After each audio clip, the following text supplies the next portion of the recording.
Hello, everyone. It's episode 51 of the BIC podcast. On this episode, Eric is carrying the burdensome heavy weight of Hal Gill fandom. As we speak, the Monday Nighters, plural, is happening right now, and I am wearing the hoodie of impartiality. We're going to chat a little bit about the most recent transactions in MLB, including the signing of Juan Soto by the, I guess, new old evil empire, the New York Yankees, and how that reflects on fandom, because myself and Bobbles have both collected Juan Soto cards. And we'll talk a little bit about the Ohtani thing, since obviously that was a big story, and we can speculate a little bit on what we think that's going to do as far as some of the cards or things related to it. And we'll also do some of the general bantering, and Carlos may have allegedly opened a couple of hobby boxes, and we've talked about in the past about the value proposition, but I'll chat through this one a little bit. That and more on this episode of the BIC podcast.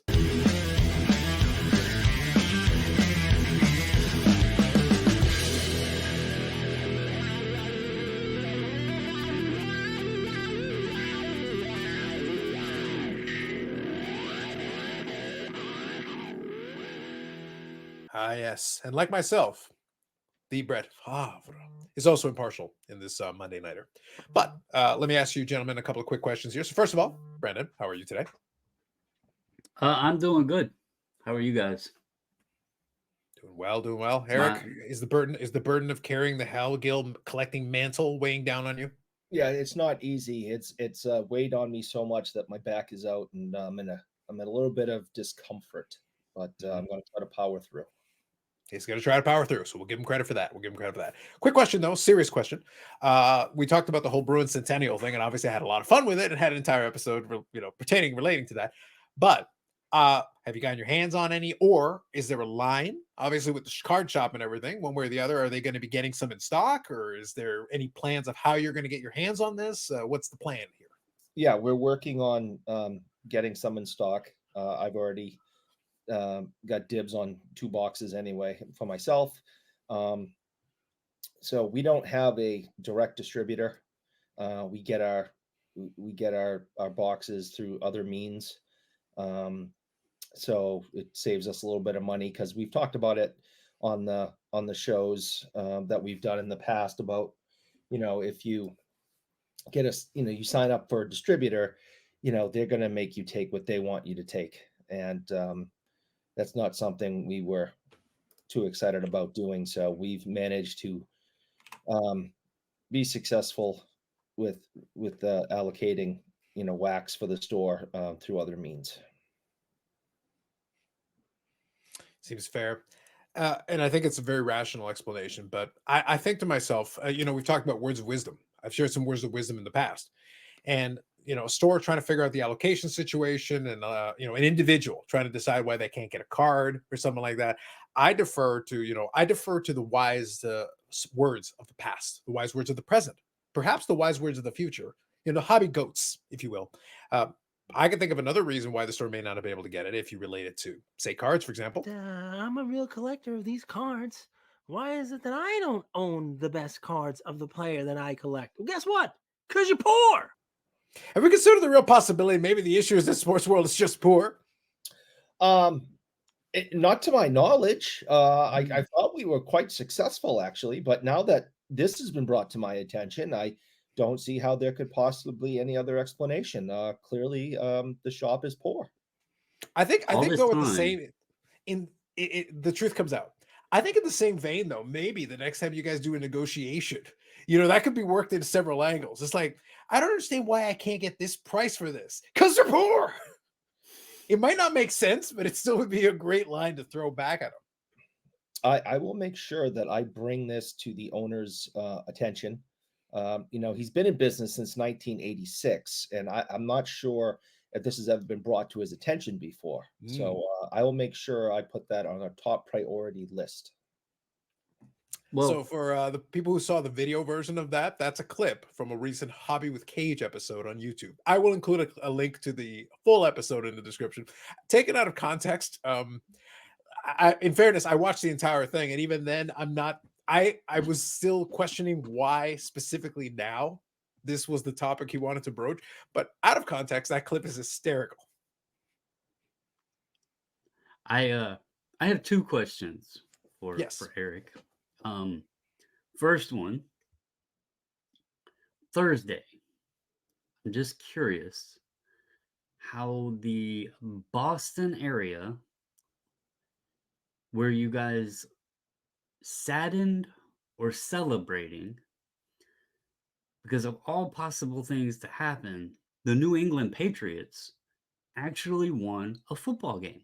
Actually, after we were talking about the stretch of no touchdown, one touchdown, whatever.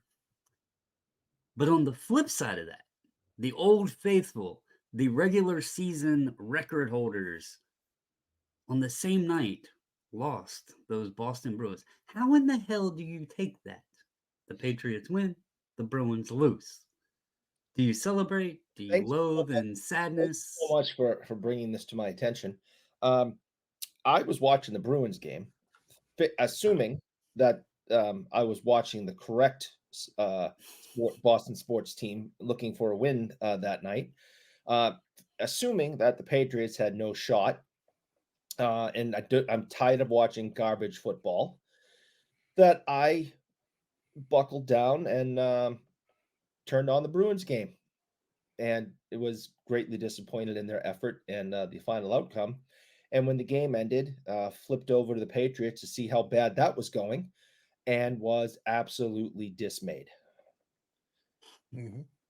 Now, in That's what I had the to bring post it up. game, See, all I was going to ask was in the post game with sports radio and everything, at any point did any of the analysts point out what to me is the most obvious reason for why the Bruins did not win that night?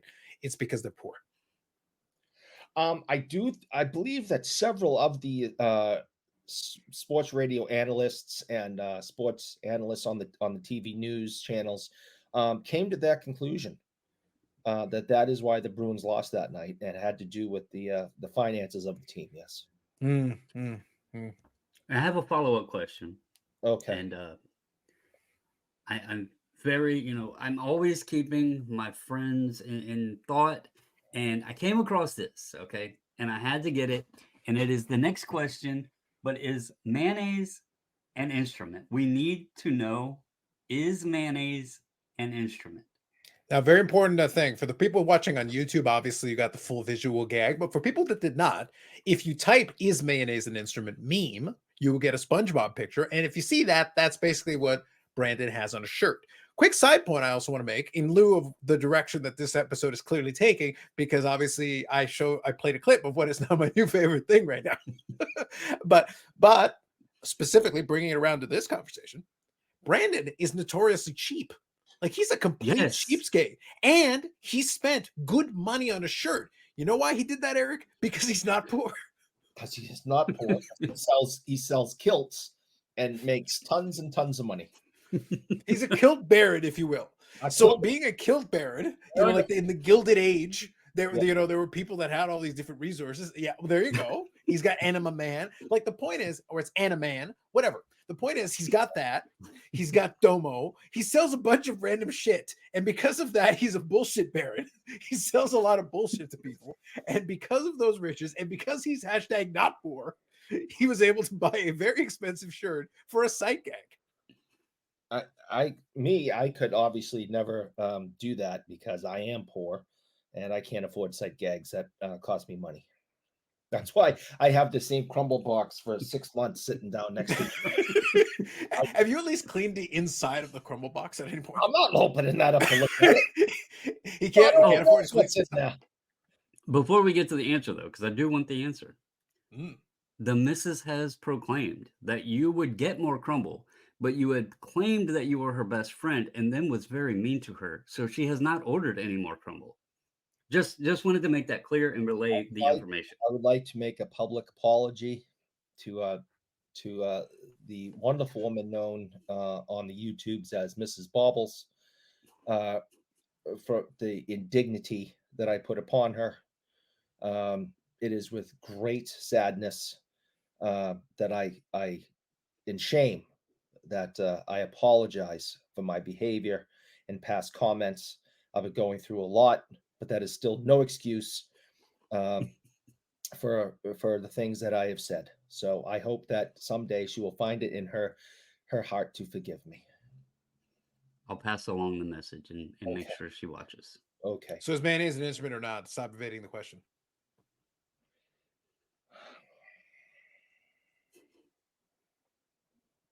I'm not talking to you people.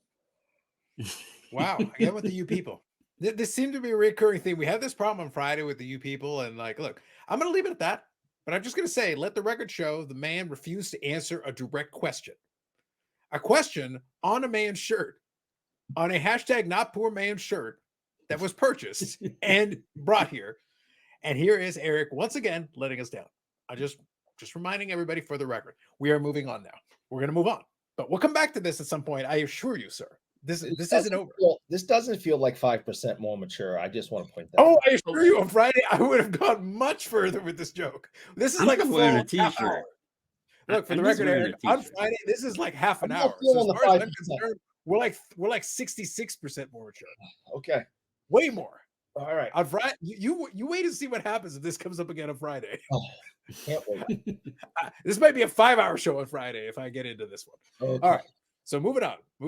All right. So one of the things I wanted to mention that I talked about at the beginning was that obviously I opened a lot of the AEW products. I enjoy like collecting the cards, in pursuit of the dentist PC. And one of the things I had chatted with was the idea that I was going to get a handful of boxes. I'd kind of settled in on 4 was kind of my initial idea. And then details still to be fully worked out. But needless to say, I ended up, and I did record a video on the YouTube channel where I opened 2 of the boxes. And I did show the rest of the boxes, actually, if you paid attention to the beginning of the video. In all, I ended up getting 10 hobby boxes of AEW Upper Deck Allure. So I now have 10 open boxes of Upper Deck AEW Allure. Hashtag degeneracy. Hashtag I regret nothing. And I enjoyed opening them. I'm not going to lie. Now, if any of you are familiar with Allure, it's very much a product, kind of Upper Deck's answer almost, I would say, to kind of almost a Select. It's kind of in that same concept and vein. It's a Chrome product, and it's got a lot of parallels. Not as crazy as what Panini's done, though. It's not as bad as Prism or Select in the sense that I think it's like 13 or 14 parallels as opposed to like 13 or 14,000.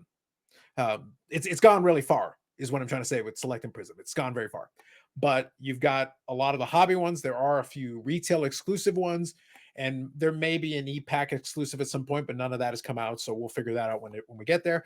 And of course, you've got different Easter eggs and different things inside of it. They are fun cards, though. You can get autographs, but it's a lot about the parallels and the different versions of them. So out of the 10 boxes, what I can say, though, is that with the various short prints and things, if you're trying to get a specific character and the box doesn't fall your way, it's actually tough to pull, because I ended up getting through a whole stack of it. And I barely, and I mean barely, I was literally 1 card shy of being able to pull it off otherwise. I fell 1 card short after 10 hobby boxes of the base set plus the short prints. And I would have finished it by the skin of my teeth with 1 card to spare had it not been for the fact that I wanted it for the dentist PC. So I took that and put it with the player PC for, by the way, this is something we can discuss down the road. If you're collecting something, I always will favor the player PC first. If I pull a card that could go in a set or could go in the player PC, the first copy goes to the player PC. That's how I roll. But since I didn't have a duplicate of that card, it went to the player PC. So technically I'm 1 card shy of that base set. And that's fine. I can get that card on eBay or whatever. It's not a big deal. But that's after 10 boxes. After 10 boxes, I still was shy. And it's 1 short print per pack. And that's 80 packs that I ended up opening. And I still fell short out of a 50 card short print set. So I was like, okay, like I said, technically I did pull it, but it went to the player PC. So I needed a second copy. So that's okay. And one of my friends, a friend of the channel, Josh, needed some cards from that. I sent some of them his way, and a bunch of them have gone up on eBay. Eric's personal friend that he appreciates more than anyone else. Appreciates it like he appreciates Halkill, like he appreciates Tuchel Rask, like he appreciates Joe Thornton, like he appreciates mayonnaise. Much love. Much love. But out of all those things, what I'll say above all else, though, is that I go back to kind of a conversation we've had on the Friday Lives. If you pay full retail price, you would be so far behind the 8 ball, because I've done well. And I've actually sold a bunch of stuff already in the first days since I opened a lot of stuff, because people came at me, some of the player collectors, they came at me, hey, could you do a deal for this? And I was very amenable to take offers and things, because my goal at that point is I got the cards that I wanted out of it. I built a set, basically. I'm happy. Now let's move this on to other people so that I can get my money back and, refill the coffers. And this is something I'll chat with Brandon and other. It's like, it turns out my eBay store did better this year than I expected. And I wasn't trying to have an eBay store this year, but it's actually turned out very nicely at the end of the year, especially. We've got a nice little boost at the end between the various, again, given that I suddenly am opening hobby boxes, whereas I think I opened more hobby boxes since November than I have in the last 3 years combined. It's actually hysterically funny because I've been out of that game for a while, but it was fun.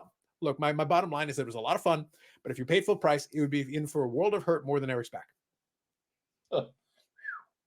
You'd be in for a world of pain, let me tell you. Would you dare say it would thin your wallet out to where you might be poorer? Oh, I'd be super poor. I'd be like Eric's card shop. Mega poor. Oh yes, yeah. Mega poor. When regular poor is not enough, you got to go mega poor. Mega poor. Yep. Mm-hmm. Yep. There'd be a lot of mega poor. As it is, I did okay on the metal because by the time it was done, I got into the black. And I actually think, based on the cards that I have left over and how some of the cards have sold so far, I actually think I will get to break even or a little bit ahead on the Allure. But a lot of it really comes down to getting it for a very favorable price, which I was fortunate enough to do. So I was able to have my fun, get some cards for the collection, and I will make my money back, which is more than you can say most of the time. So I consider myself very fortunate. I good outcome for me. Is it a newer release? Like, is it recent release? Fairly brand new. Yep, fairly brand new. Well, that's another thing in your favor that also plays into hobby boxes, because you give that any time where the market's saturated with it, your demand's going to decrease and likely the values on some of them cards too. So that was why, despite my notorious and legendary laziness, time was of the essence. It was important to get those cards listed, imaged, and put up immediately so people could see them. And I will say, I did mention to the guys before we started recording, I pulled my first ever 1-of-1. All the years that I've opened packs and boxes and everything, like I said, I haven't opened a ton. This is a situation where I got to open an inner case. It's definitely fun to do. And I ended up opening 9 boxes of the metal, which was a good chunk of a case as well. So that's unusual for me. It is not the norm. But I had never pulled a 1-of-1 in a pack. I've got a bunch of 1-of-1s for my player collection, but I bought them. I'm the one who made I purchased them from somebody else. So I actually got to pull one, and I pulled one of the Golden Treasures 1-of-1 autographs. Not the best character, but still cool. Still, for me, it was a cool pull, and I was happy to have that. And I pulled some fun cards. In a situation like this, because I collect one character, for me, it was just, I'll take those and build the set, and everything else, somebody else can have it. Because the 1-on-1? Absolutely, 100%. For me, as far as I'm concerned, because I know there are player collectors for some of the other characters too. So I'm sure that would be a centerpiece for them in their collection. I got the experience of pulling it. I got the experience of opening it. But in that situation, if I find the right person, they want to make me a deal, it's gone, because it helps me replenish. I'm not hanging on to it just for the sake of hanging on to it. But it was cool having the first 1-of-1 I've ever pulled. So that was great. I took an image of it. I'll share it on Instagram at some point, and there you go. First ever 1-of-1 I ever pulled so far. Nice. We'll see. Maybe we'll get lucky down the road, but it was a fun experience. I'll say this. And Brandon, you can attest to this. It was fun. I had a good time. It's not a cheap game to play, especially these days. Yeah, that, like, we haven't by far opened near the wax that we used to do, and we've had conversations about it. I've opened metal from this year, metal from last year, and hockey, and if it wasn't the fact of having a bit of fun and enjoying opening product, and her hitting the Kraken hits that she got, financial wise, it was a big L. Entertainment wise, you can have fun, and that's the only way to approach it now. There's theorists out there that will still say that you can make good money on opening hobby boxes, and some products maybe, and sometimes you get lucky. But just think of it as going to the gas station and buying a rack of lottery tickets. The odds aren't really in your favor, and you are likely going to have about 30 minutes to 2 hours, depending on how much you open, of fun. But at the end of it, your wallet is going to make you poorer. Back to #MorePoor. But More but one other key point that I'm going to make, though, and we'll talk about this maybe more on a Friday, where we'll elaborate on this a little bit more. One of the key pieces of the whole financial side of it, just thinking about it logically, is that in this case, I didn't pull the mega pull. I didn't have the big, one card that would have gone nuts, because there are some of those golden treasures where if you get the right character, I've seen some of them have already sold $3, $4, $5,000. And in a situation like that, well, obviously that covers, that covers everything. And then you're more than covered and you're good to go, especially compared to the actual retail price. But unless you're pulling one of those, or a couple of big ones like that, you kind of have to nickel and dime it. What you're really looking for, obviously, with the metal ones, I was able to take advantage of the redemption at the expo and things like that. That helped chip away at it that way. In this case, it's just the boxes themselves, but at the same time, there were some cards where, because it's early days, the product's only been out for a little bit, the people are still trying to scoop up their stuff. None of the stuff has hit EPAC. EPAC is going to flood the market with some of those cards. I can guarantee that. Hasn't happened yet. And because of that, the people that are chasing after some of the lower numbered ones, they still need them.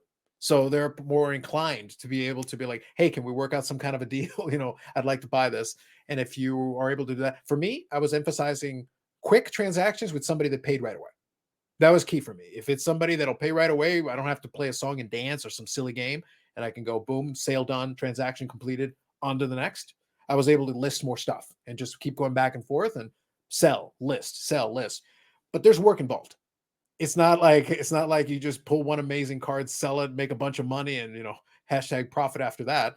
It's like, no, you're going to have to put a little bit of work. There's still a bunch of cards here if I got in a pile that I still have to list. I've listed a bunch, but there's still a bunch more that have to be done. So there's still more work to do. But if I do the additional work, there's a good chance that I'll get my money back and a little extra for my trouble. Also, it's keeping an eye. It's still 0-0 in the game that I'm definitely not watching. Yeah.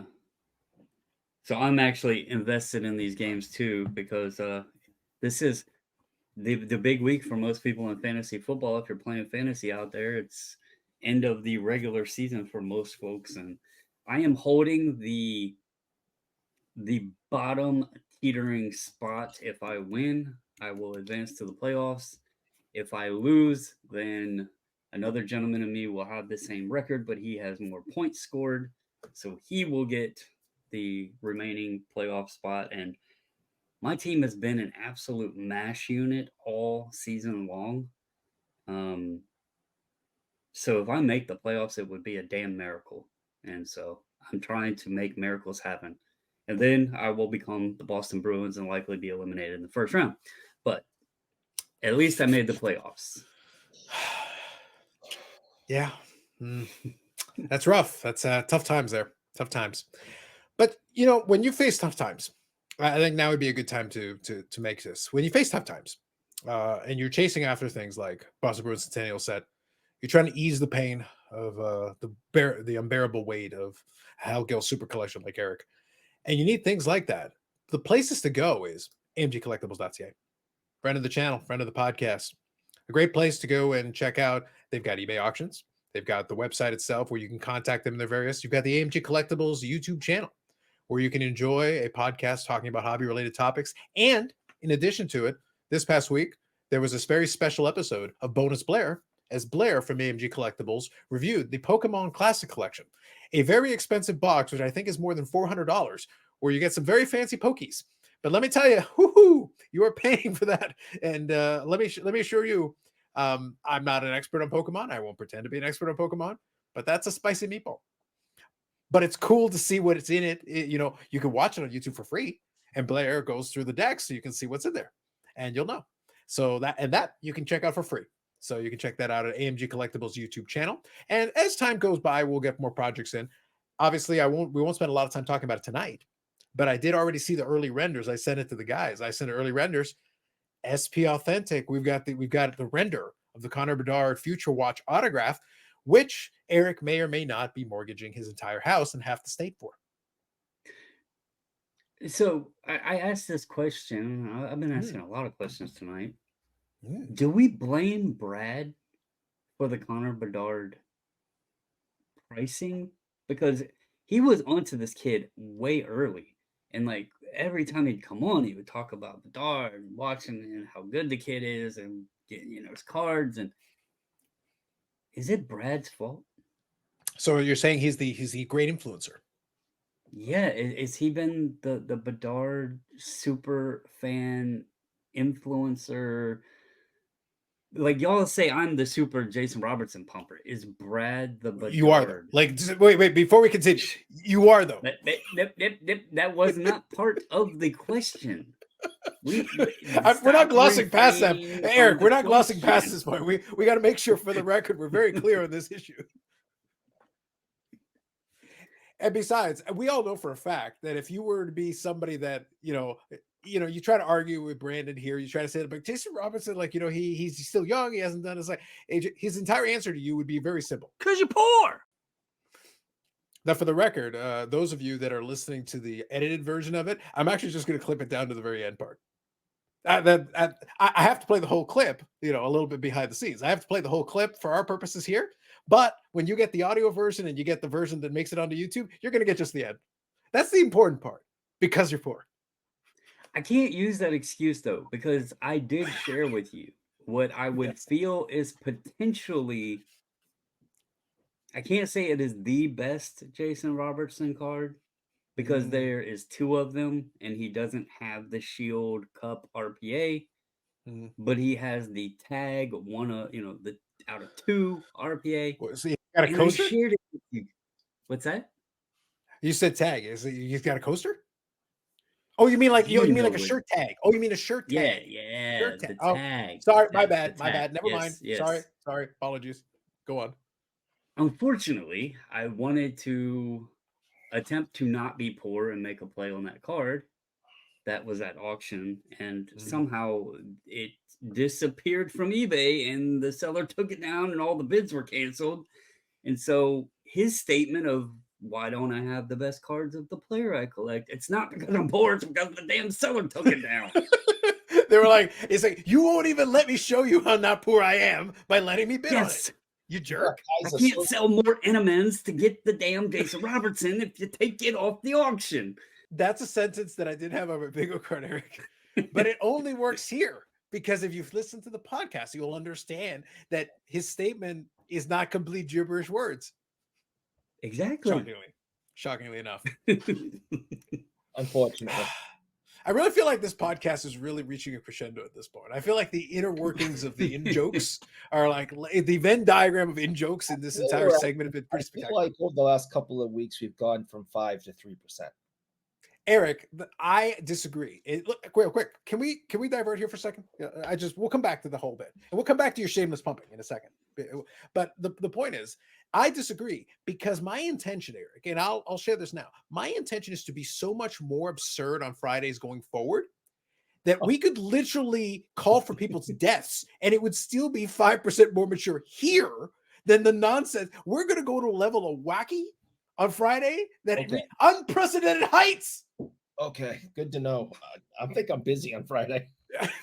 There is no escaping. There is no place to go, no place to hide. No, there is no part of you could be in the underground volcano base, and we will get a feed down there so that you can be a part of the madness. Oh, wonderful. So this is and you not only 5% us, more mature.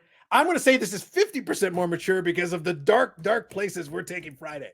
Okay. And you already told us that, yes, your back is hurting, but you said there is a particular, like, right side, knees to your chest position that you're okay in. And so as long as you're in that position, I mean, you have a floor there. We could just angle the camera down. You would be fine. You can spend your whole time in the fetal position, which is what happens when you lose a Hal Gill auction. So you're already kind of used to it. It kind of works out for you. Or when the Bruins, are in the playoffs, fetal position.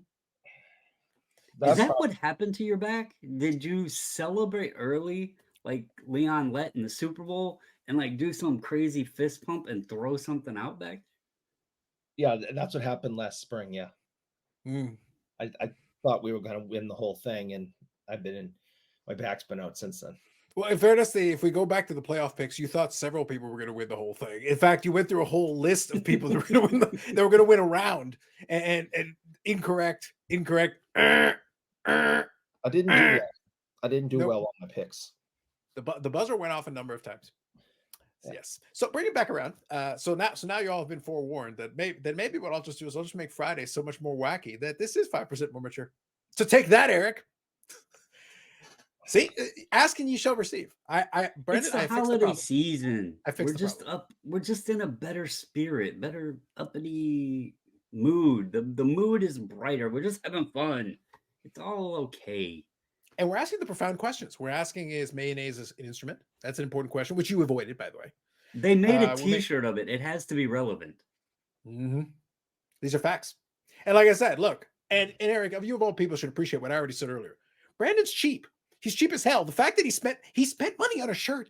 He didn't just steal it from some homeless vagrant. He didn't say you were Can I fucking make poor one and then beat up a disclosure? guy and steal his shirt. So can I make one disclosure?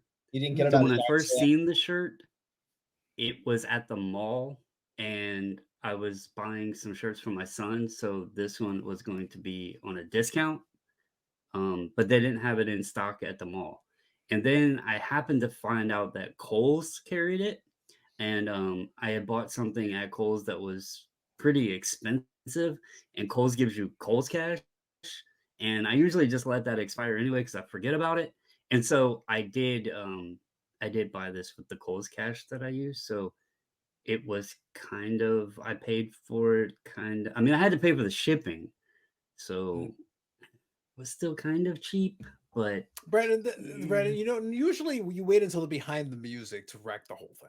You didn't even make it I'm to the not end of the episode, ashamed man. to admit that I am a cheap ass. I'm not ashamed to admit. Clearly. The joke was better when we pretended that you paid full price. Jeez, you couldn't have made it to the end of the show for that one? I had to use my Kohl's cash. Do you know how valuable Kohl's cash is, though? I mean, Apparently it's valuable enough to get that Christmas. shirt. There you I go. could have bought 14 gifts with that money. I know that my wife and mother get very excited about it. That's all I know.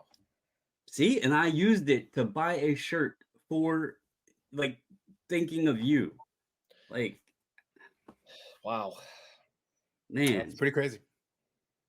look, Well, you know what I used to be excited about before they ruined Kohl's it? cash. eBay bucks. I still have it sitting here where I ordered it. What used to excite me before they basically got rid of it on our side was eBay bucks. eBay bucks was Oh great. yes, those were awesome. Yeah, it was wonderful. I wish we still had it. It'd be great. Yeah. eBay Canada. They Jerks. don't have it in the US either. They Oh, they used get to rid of give it it there too? every so often. No, they don't. It- They don't give it anymore. You used to, not only did you used to have it, you used to have specials where you would get an increased amount, an increased percentage, because I think it was Yep. 1% on purchases. And like, honestly, I won't speak for everybody else, but for me, that could be 30, 40, or even $50, especially if you got some of those bonus eBay cash opportunities. They would be sporadic, but if you get those and you all of a sudden you got like 50 or $100 in eBay bucks, that'd be awesome. That was like a free It's a card. free card. Yeah, like you could get yourself something fun, and I miss eBay cash. So this segment is now become a smorgasbord. All right, so bringing it back around to where we started before we went down many dark paths. Yes, Brad is an influencer. I believe he is personally responsible for the Connor Bedard pump, but unfortunately, I wish he had used his powers for a Blue Jay pitcher who remained nameless. We'll save it for Friday when Brad's around, but he needs to use those powers on a Blue Jay pitcher of note. But yes, I think that'd be helpful. So real quick, we'll touch on this really briefly. Obviously, I did mention that I'm watching totally not watching on another screen, the football game. I am enjoying the fact that the Packers are playing well for the most part, which is great. No guarantees, but they are in a good position, which is nice. But what it really comes down to is this. I have no idea what they're going to do for the rest of the season. I am enjoying it for what it is, which is great. But I will say that one of the things that's been kind of fun, and this will kind of segue me into the latter portion of the conversation, which is what I want to talk about with some of those transactions in baseball. It has been kind of interesting watching, though. Now, all of a sudden, the Jordan Love cards, we mentioned it like last week, Jordan Love cards are creeping up a little bit. Obviously the team is playing well, and he's been playing well as well. And now all of a sudden it's like, we're back in the Jordan Love trade. It's like, I was lucky that I was able to get a bunch cheap relatively, and I actually sold some before the season started and made some money on some of those cards in the before the season started. And then I sold those, and then I went and bought a couple of other ones inexpensively at local shows and things, because here they wouldn't care about it as much. So I thought it'd be fun, but I never ended up getting like a premium card. I kind of wish I had grabbed one nicer card just to have in the collection, in the place of, I got my fathers, I've got some Rogers, I've got a little bit of that, but I want to have kind of a nice card from the 3 most recent series of quarterbacks, because at this point he's earned the right to get the job again next year. So there's going to be a Jordan Love era. Even if it's just 2 seasons, whatever it ends up being, it's going to be for at least a little while, which is nice because then at least you can represent that era through cardboard. That's something I like to do. Something that's fun for me. But it is interesting watching they're looking for any excitement, especially with the way the NFL this past week has played out exactly like I said on the Discord. I made the point. I said, so after all these weeks, we really know nothing. Because the Chiefs have struggled now a couple of weeks in a row. We've got teams that were losing that have found ways to win a couple of games here. We had a 3-0 game. We have a dude that nobody had heard of till like a couple weeks ago that's taken the Bengals like he's better than Joe Burrow. I think that's what, Jake Browning? I think it's Jake Browning. Yeah, something Browning. Like that. Yeah, and he was just some random guy that they basically found off the scrap heap. And he had, by the way, stat line, he had a great game. Like he actually had it wasn't like he just scraped by to win. He actually had a good statistical game in that win, so full value to him, and good for him. It's a good story. But like, we've got all these injuries. I think Herbert's hurt now. We got Trevor Lawrence had an injury, so right now there's a lot of players. Even CJ Stroud got out from concussion protocol. So a lot of the young guys that people are looking towards. That's why I'm not surprised that now anybody's reaching for anybody who seems to be able to hold it together for a couple of weeks in a row, because right now the struggle is real. And I guess the Cowboys now are supposedly for real, I guess, except nobody's for real. Like who's real? It's all fake. No. If Buffalo can beat Kansas City and the Patriots can beat Buffalo, does that mean the Patriots are better than Kansas City? Yes, but it doesn't mean, but I don't think the Patriots can beat the Saskatchewan Roughriders. So it means the Saskatchewan Roughriders should be in the Super Bowl. I'm fine with that. Mm-hmm. Makes sense. Mm-hmm. I think it's the right thing to do. One of the other NFL stories you didn't mention was Joe Flacco. Yes, 300. Yes. And credit to Brandon in the midst of his horrific pumping. We didn't know that he was also a master pumper of Joe Flacco. Well, defender of Joe Flacco / pumper of Joe Flacco. So we got to include both. 300 plus yards. Come on, where did that guy? Where has he been the last few years? Was he officially retired at one point? I'm not sure. I actually think he was. He was like sitting on his couch. He was like, "Oh, what the hell? I'll come play. I'll take some money from you." Yeah, he wasn't on a team. I saw a meme that somebody put together where they said, they talked about in the last however many years, because whenever you got one of those, you take a time period. The amount of 250 plus yard, 2 touchdown performances, and then Joe Flacco had gotten 2 like in the last couple of weeks, and then they said Pittsburgh Steelers since Ben Roethlisberger retired. So in several years, Joe Flacco's got 2 of those in a couple of weeks, and the entire Pittsburgh Steelers, everything since Ben Roethlisberger retired, 0. And I was like, well, all right then. And 2023/2024 NFL season, that's where we're at right now. Yeah. Yeah. It kind of sucks that Flacco's on the Browns, though. Like, I don't want him in the division. I don't want him in the division. So you're saying you fear Flacco? I mean, I feared him when he was a Raven, because I feared that he was going to screw up at the end of the game on close games. I was about to say, the problem was you feared him and he was on your team. Yeah. The Super Bowl year, it was an early memory of mine and the missus' relationship. We were watching the game. I still remember the deep pass to Jacoby Jones against the Denver Broncos, and we won the game to advance. I did not think we had a chance. And I gave her a high five, and it was so hard it made her ring fly across the room.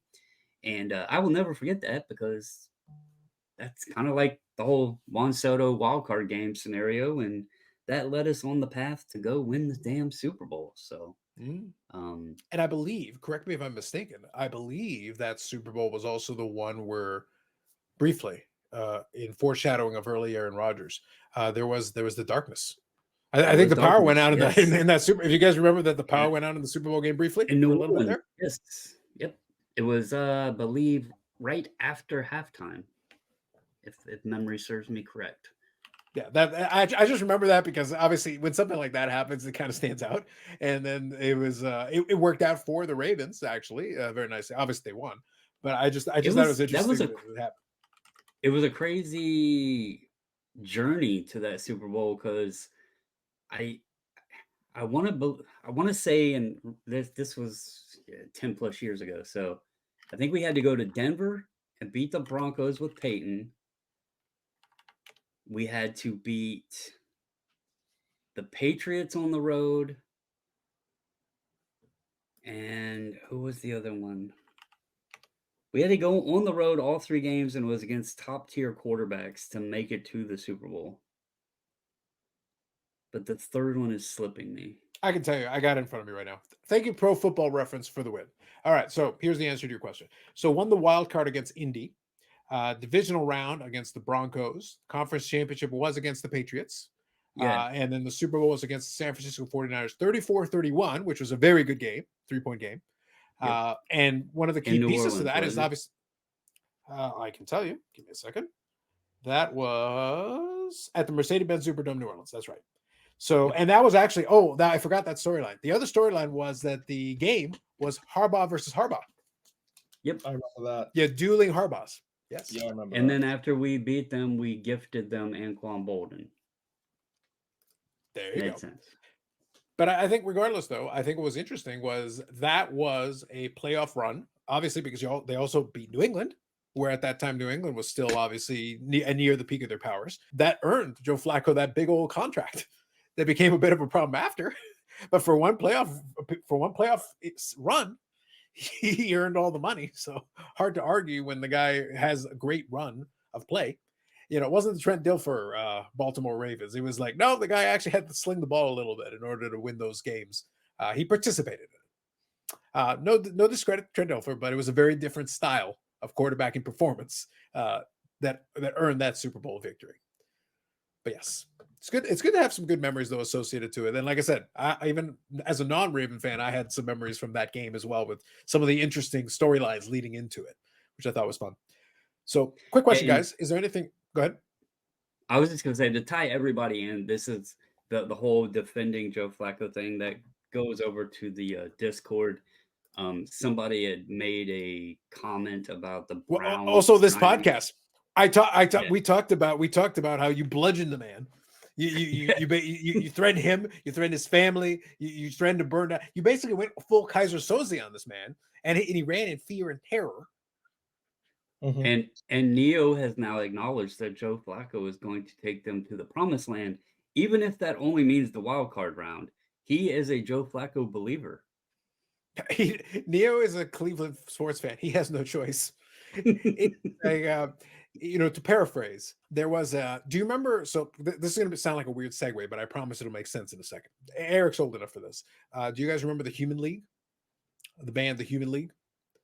I remember hearing, yeah. So they were a lot in the synth wave, synth pop thing in the 80s. They did a lot of different hits in the 80s, a lot of different ones. Their last big hit was towards the latter portion of the 80s, I want to say. And it was an album called Crash. I think it was Crash.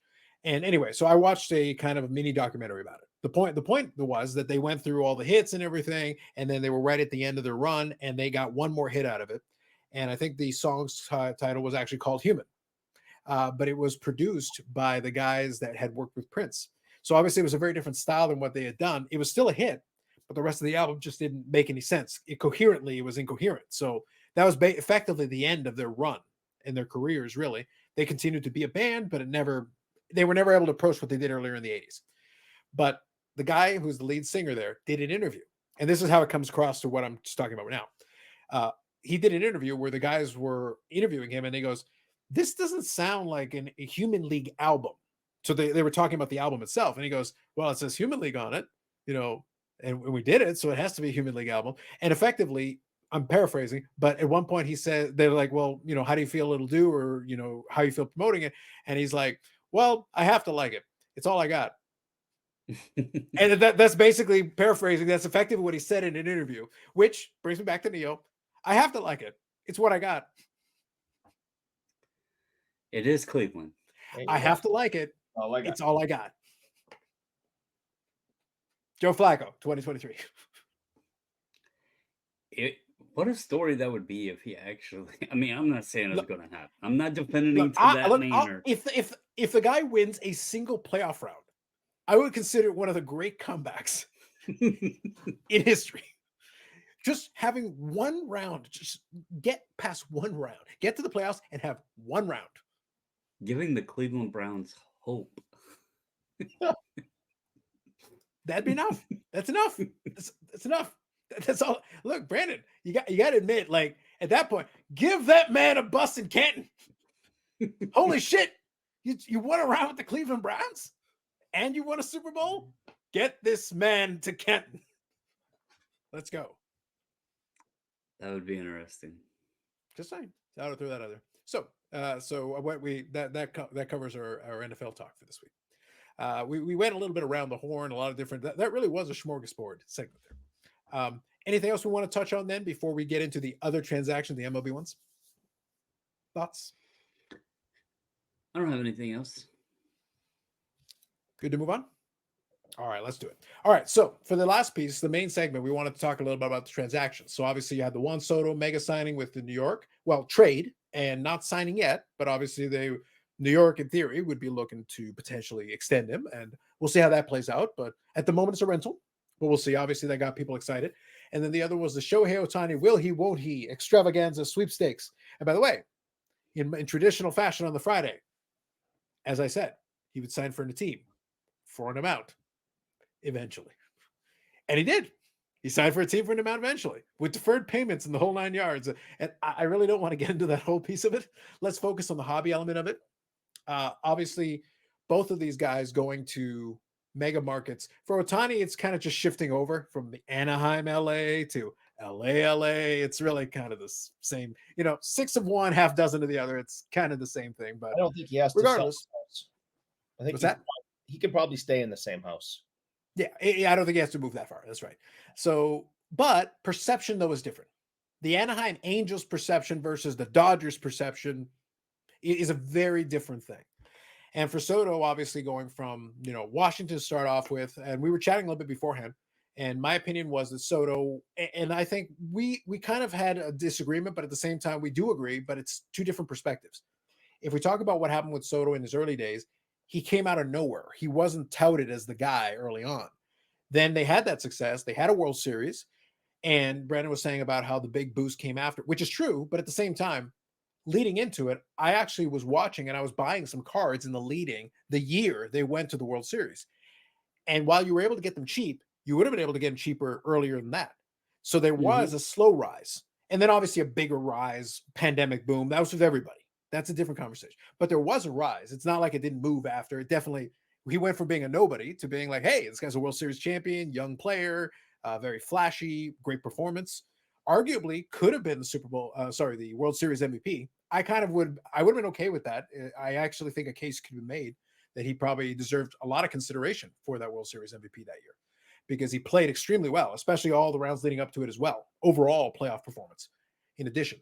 But obviously he had this rise and then pandemic, this big boost and everything. Everybody had all these expectations and then things cooled down. He had a couple of seasons that were kind of okay. But this past season was San Diego. San Diego was a disappointment. If you look at the statistical aggregate, so it depends on what you're looking at. If you're looking at the just traditional numbers, the traditional numbers were pretty solid. If you take the old advanced metrics and my personal favorite WAR, everybody loves, he was an all-star caliber player even according to WAR. So it's like, so overall, like he performed well. Obviously not as much. They were hoping more with a team stacked with as much talent as San Diego had there. They were hoping for more, but he still played well. And now he's going to a New York place where I think the stadium is probably more conducive to a style and could potentially work very well for him. And I think there's a lot of anticipation, excitement on that. And we're seeing those prices now are getting a big boost because of that. So that's just kind of my opening section on it. Brandon, we can touch on either. Which one do you want to touch on first? Let's start with Ohtani just because I think we have more depth to close out and discuss on Soto. Sure. So whatever direction you want to go with the Ohtani thing, I think you're right. It's just a perspective of the same city. And obviously the Dodgers have a larger of that market. They have more success, obviously. They've been around longer. Um, his whole deal is interesting though. He's kind of that number like that got thrown out there is insane when Mhm. you look at that number because if you take Mookie and I believe it was Trout and take their yearly number, like their per year salary, Ohtani is making more on a per year average than your second and third highest players in Major League Baseball on a per year average. Because I think Mhm. Betts and Trout were 12-year. And so when you do that math, that's kind of freaking insane. And Yeah. then we could actually play that into the Soto thing because he's still, as you said, he's kind of on this rental status because it was a trade. What does that look like that the Yankees are going to have to shell out? Like, being that that Ohtani deal came afterwards, could that have thrown a wrench into the Yankees thinking maybe they could get Soto locked up? I mean, he's got Scott Boras as a freaking agent. They just spilled a lot of money for Judge. Are they going to have the money? Like, do you think Soto's going to garner anywhere close to that Ohtani number? So let's kind of play two angles on this. And Eric, if you got any thoughts on this, feel free to chime in anytime. But I want to present this in two different ways. And this was similar to what happened with the Ohtani thing when we were joking about it on the Friday with the whole Blue Jays thing, Willie won't he? And I was making the argument that I wasn't interested as a Jays fan, but I also would have understood. And for the Dodgers, I'll use the same point that I used for the Jays situation. Ohtani brings a certain intangible to it. The same way that he is making money outside of baseball, just being Shohei Ohtani, being that kind of Mhm. star player, it brings you in that market, that Japanese market. And the look, those people buy jerseys too. They buy swag too. So when you're looking at the Ohtani signing, if I take the baseball hat off for a second and I think business, he's box office. He's going to bring you business turnstiles, butts in the seats. He's going to bring you business stars and people coming in to see, the showtime. They can promote the hell out of this and do a bunch of stuff related to it and make money hand over fist for him outside of the without even him hitting the field. They can make all these revenue streams. They're probably selling Ohtani jerseys as we speak right now. Somebody over there is Overdrive, printing out these shirts so they can get them out to everybody. But that's the business side of it. Business side of it, I totally get it. Baseball side of it, it makes no fucking sense whatsoever. Because no matter what you think of or what you try to put together here, and the deferred money is a different conversation. I get it from the Dodgers' perspective because in effect, they rob Peter to pay Paul. They say we'll deal with that situation later. The Dodgers have the money, but they're basically deferring the money until the future. If the Dodgers are smart, they would squirrel away that money, get interest in the meantime, so that when it comes time to pay him later, they've already got the cash plus. That would be what I would do. But regardless, I understood their perspective of it. From Ohtani, he'll be making so much money from endorsements and stuff. I don't think he gives a shit one way or the other. So he'll be able, him and his accountant will figure out how to make this advantageous for Ohtani. But the other side of it, from the baseball perspective, just taking the yearly average, a 10-year contract, $700 million, you are paying $70 million per year on average. I understand they're not paying the cash out all at once, but on average, you're paying that for basically a designated hitter. Who is questionable at that?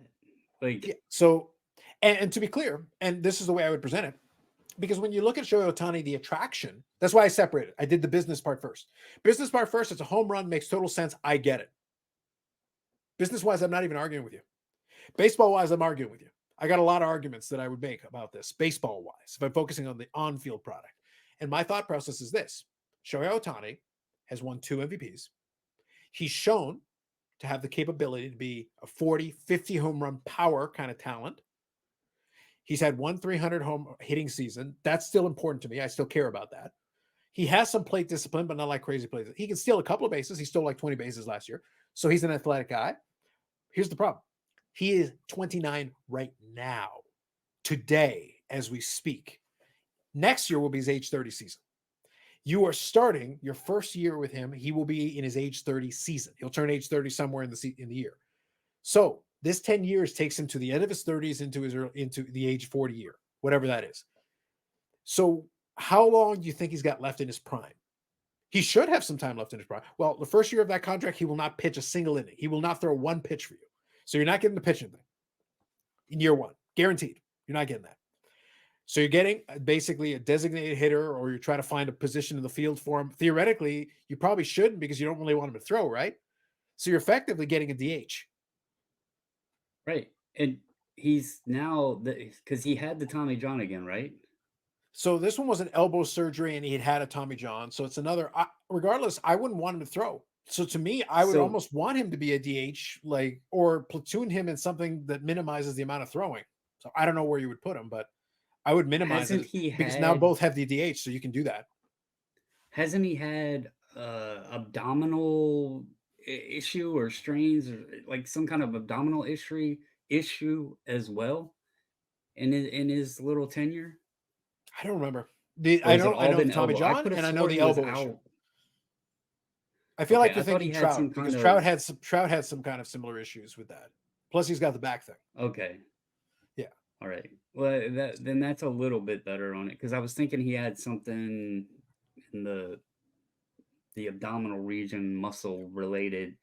Which, regardless, though, even if for the sake of this conversation, just to make it easy, let's pretend that he has minimal injury problems going forward. Let's assume that he, for the most part, and it's an assumption, but for the hell of it, just to make our lives easy, let's pretend for the most part he stays healthy and he's able to play for the duration of this contract.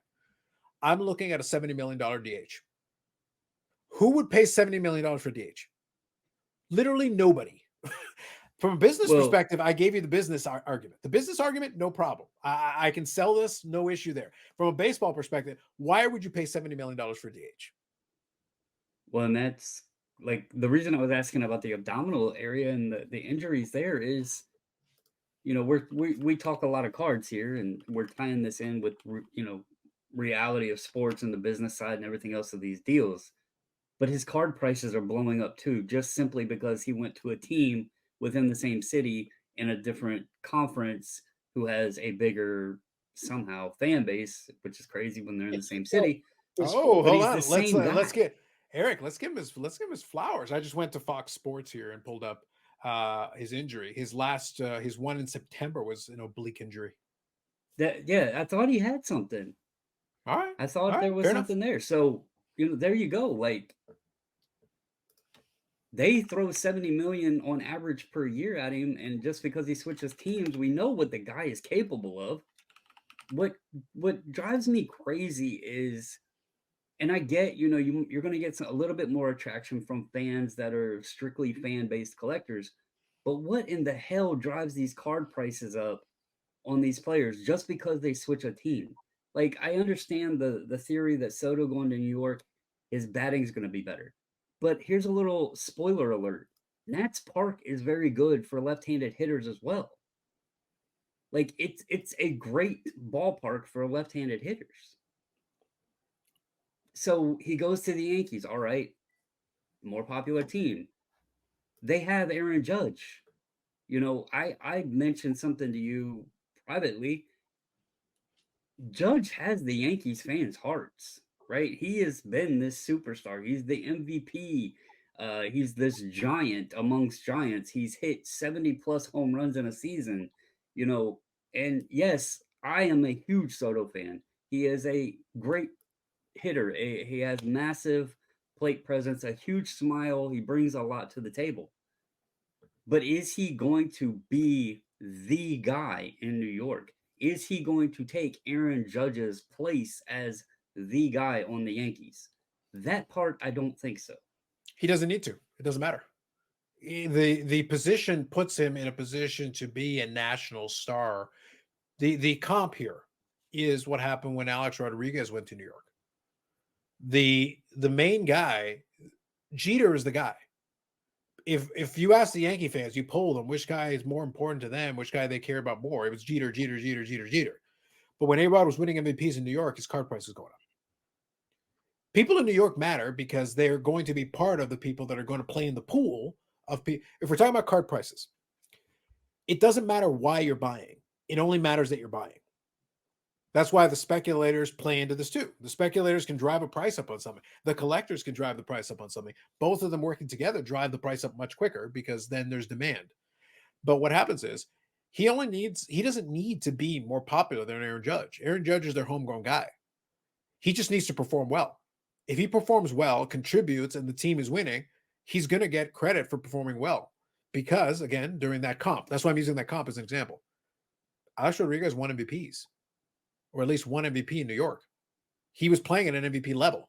So when he is an MVP and that team wins, he got the bump in his cards. I don't think Soto will, because you're comparing A-Rod to Jeter. A-Rod was a much better home run hitter and everything. Love him or hate him, the guy was a more power hitter than Jeter.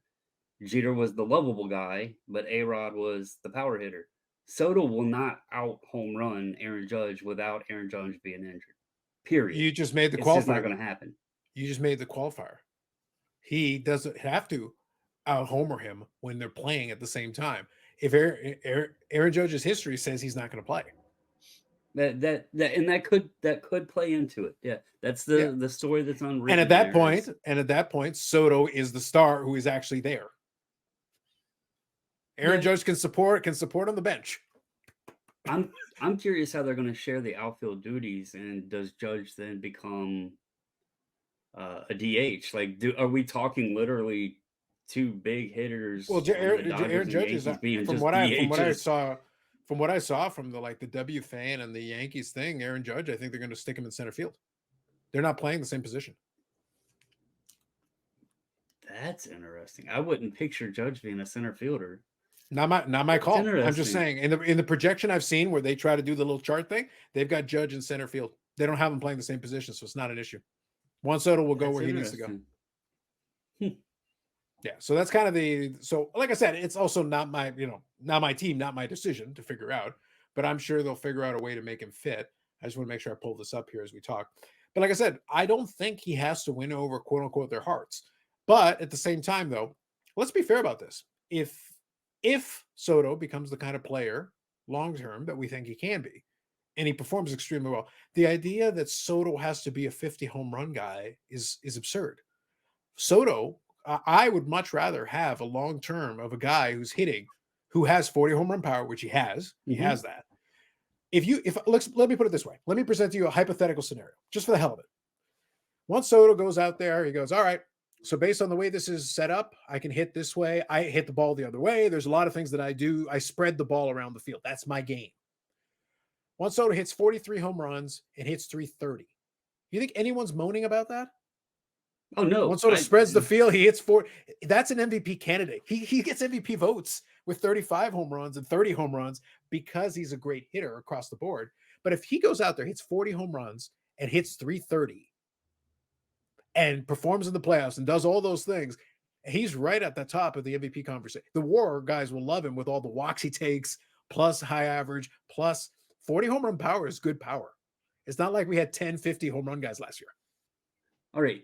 I'm going to bring Eric into this because I know he's not a baseball guy. So I'm going to take it to another element here, though, because I get the market, bump that guys get.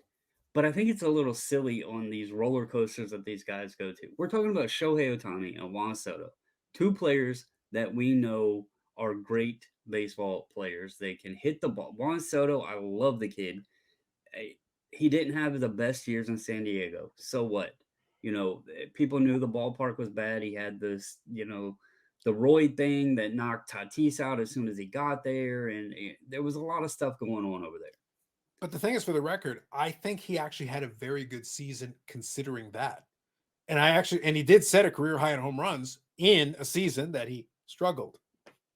Right. His numbers almost mirrored 2019, this in 2022 or whatever.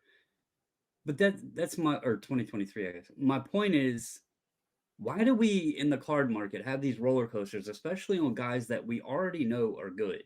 Just because they change team? Is it because, it's a new uniform? Or, think of it this way, and I'm going to bring hockey into it. Connor McDavid, okay? He's in Edmonton, whatever. Great player, arguably the best player in the National Hockey League currently. If he comes to Boston, are you going to pay more for Connor McDavid's cards? if you were a modern day collector, because he's on Boston, then you would have being a successful top tier talent player in Edmonton. When a superstar player goes to an original six team, their fan base grows greatly, and their marketing grows greatly, and everything that they touch is now more expensive. So their cards are going to be more expensive, their jerseys are going to be more expensive, their autographs going to be more expensive, because Edmonton is it has a storied franchise, but it's only been around since 1979, 80. Wayne Gretzky, obviously, and Mark Messier and Yari Curry and Grant Fuhr and Paul Coffey and Glenn, and I go on and on, the Hall of Famers that came out of there, and their 5 cups, made this little, nowhere place in northern Canada, something special. But there's still only a small handful of people living there. The East Coast people can't even watch games to watch McDavid play because they start at 10:30 at night. You put him in a Rangers uniform and put him in Madison Square Garden. He is, for Americans especially. He's now in New York. He's in the United States. He's in the Eastern time zone. He is going to explode in popularity. And you will start seeing this more and more celebrities, because this is what happened with Gretzky in LA. You'll see more and more celebrities showing up for Rangers games and getting front row glass to be seen at the Rangers games because McDavid is there. So I want to make a point, though. I don't have an issue with what Eric said, though, but his point kind of contradicted itself, and at the same time he acknowledged both sides of the same point. He talked about how Edmonton in the time zone for the East Coasters, but Gretzky went from Edmonton to LA. He actually went from 2 to 3 hours off, and Right. because it was LA, even though it was on the West Coast, the celebrities came to them, and then they were able to do that. So the West Coast thing was irrelevant. It was the fact that it was LA on the West Coast, and the celebrities were happy to do that than go to Edmonton was the bigger point. LA was this big market, plus very celebrity friendly, given that it's LA. So the two actually worked. So then people didn't give a crap anymore that he was on the West Coast. So they're like, okay, fine, he's on the West Coast, but go look at all the celebrities. They're all there. Everybody's there hanging out in the Forum in LA. And so the time he's in LA, no issue there. Nobody has a problem with that. Him going to New York worked out just fine. Again, now you go over to Broadway. That was great. They were able to sell that. It's the marketing combined, though, with the media segment, because LA has a much bigger media market than Edmonton, Alberta, Canada. And New York can match what LA can do as far as a media market. So I think to Brandon's question, I think when it comes to any of these players, I think the key here, and this is just my opinion, the way I'll take this, I think you take one of these players, and we can relate this to the Soto one too. If a player is a great player, along the way, they can grab a couple of fans. Their goal, unless you're a lifer with one team, you don't give a shit about worrying about all the fans carrying over for you. But you're going to have some that you're going to pick. There are going to be some Washington fans, even though that number is smaller. There'll be some Washington fans that will follow with Soto all the way through, whatever other stops in his career he goes through. But I'll give you an example of a guy who took this to the ultimate extreme. Ricky Henderson. Everybody kind of loves Ricky Henderson. He's a fun example. But here's the thing. If I tell you to associate Ricky Henderson to a team, what do you say? Oakland. Oakland. You say Oakland. That's kind of. And he played for 47 teams. But that's kind of exactly what I was getting at. What difference does it make that Ohtani went to the Dodgers instead of the Angels? We're West Coast to West Coast, same damn city. You are just in a different uniform, different ballpark. But the Angels are in quadruple A, and the Dodgers play in Major League Baseball. And you have Mike freaking Fishboy Trout on the Angels. Quadruple A for life. Yes, go on. His card prices have been phenomenal But imagine throughout his entire career, and it's not made a shit of difference that he was an Angel and has a one-hit career in the if he playoffs, was a right? Yankee, it would be even more. There's 4 teams in Major League Baseball that if you're a superstar, you want to get a contract from. That's the Red Sox, the Yankees, the Cubs, and the Dodgers. That's But where my you want to point be. is this: it's the same damn player, and as he just referenced, Ricky Henderson, still attached to one team. Ken Griffey Jr. I am a collector. I could give 2 shits about his Cincinnati Reds cards.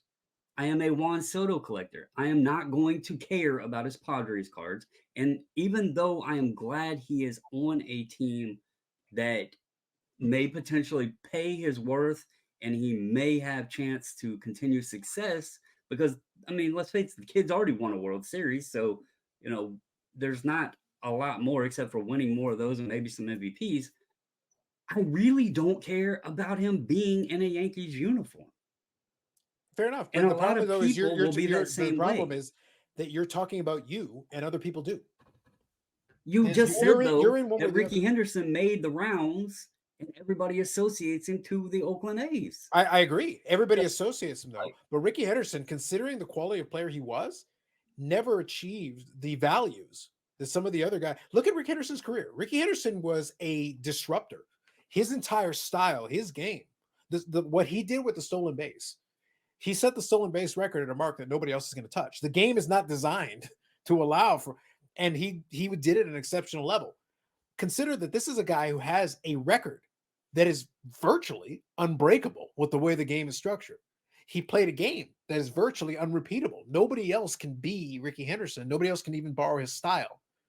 But Ricky Henderson, when people talk about the all-time greats, they talk about the top players and the most expensive cards of the play. Ricky Henderson doesn't get on the list. He's not Well, I even think it near the also, top. would you or would you not agree that it's because most cards of a player that are collected, valued, whatever, are associated with around or at, especially in baseball, because you got the first Bowmans, their rookie time period. So it's still going to be, I don't give a damn if Soto's a Yankee or Ohtani is a Dodger. Their cards that people are still going to go after are going to be in a different uniform. You're associating the players in a different uniform on the cards, especially, I mean, the cards that are taking movement now. Juan Soto's San Diego Padre cards aren't flying off the shelves in an uproar. It's his rookies and first Bowmans and stuff, which are Brandon, in though, you're a using an national example of a uniform. guy. You're using an example of the problem is it would be like you trying to compare Ricky Henderson. I'm using Ricky Henderson because of the sheer number of teams he played for, but it would be like you talking about Ricky Henderson and saying, well, his Oakland A's cards, of which he has multiple years of, even though Ricky played for all these teams, he did have multiple long stretches with the Oakland A's. He actually played for more than a couple of years with them. And his rookie is with Oakland A's. His first several years are with Oakland A's, as opposed to, say, the time he spent for the Anaheim Angels, which is one of the teams he played for. But he played for them for a cup of coffee, or as opposed to the Blue Jays, where he didn't even play a full season. He was a playoff rental. If you've got any Toronto Blue Jays Ricky Henderson cards, it's not going to be a lot. So even if let's say I did want to get like, oh my God, I want the best Ricky Henderson collection of Toronto Blue Jays. It's not like I have a lot of choice with the Padres thing. Soto got like a season and a half. So if he plays a long career, it's like a season and a half in the full length of his career. The Padres, if he goes and plays for the next 10 years for the New York Yankees, let's say their best case scenario, New York's best case scenario, he goes and plays and signs a long-term thing, stays with the Yankees, puts up MVP caliber seasons, wins some MVPs, maybe wins a World Series or two, he will have more accomplishments in a Yankee uniform than he ever had in Washington. His rookie will always be in Washington uniform. That's the team he started with. But a couple of years from 2018 till 2022 with Washington, if he plays the bulk of his career in another uniform and he actually sticks to the one uniform the rest of the way going forward until he basically retires, he will become more associated as a Yankee than as a Washington player. It's going to depend on how many stops he makes along the way. The San Diego thing will be forgotten. Nobody will pay attention. I'm not arguing that point, though. It's just weird how you take a guy that and we have, maybe it's the time period because we had the pandemic in there and we had the roller coaster going on there. That does throw a huge wrench in all of this. It's a big one, yeah. But it's funny how card people, and maybe, it's because they're poor. I don't know. And I just wanted to circle back around to that. But Look, that's 100% getting in the title. The 100%. Maybe it's because, New York is a richer town and LA Dodgers is richer than the LA Angels. And Brandon, I guarantee you 1,000% there will be some hardcore Yankee fans who don't give a crap about anything else in the sport other than Yankees, who are now interested in Juan Soto, didn't give a shit 5 seconds ago. You got that right. And that's great for him. It's just, I guess, and it comes from a different perspective because, like I said, I collect Griffey. I don't really care. I could give two shits about his Cincinnati Reds cards. Jerry Rice, I don't want his Seahawks or Raiders cards. I want only his 49ers cards. Shaq. Shaq is a guy in the NBA that started with the Magic and made his rounds with, 5 other teams, maybe even 6. I can't remember. I only want his Magic cards. I don't care for the Shaq one, you're kind of in the minority.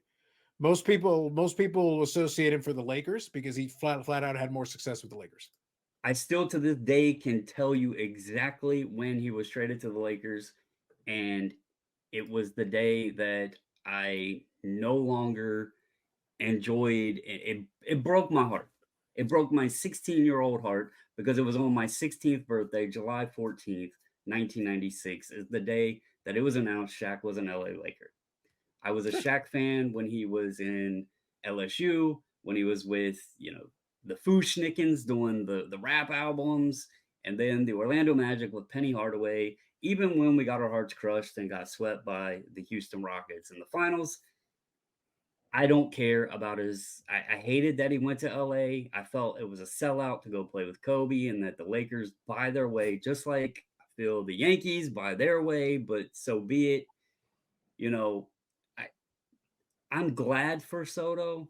Ohtani, I think that contract is a bit stupid in personal opinion. I am intrigued to see. We did separate out though. I hopefully in our course of that previous conversation, hopefully though I made sure that I can argue both sides of the Ohtani deal.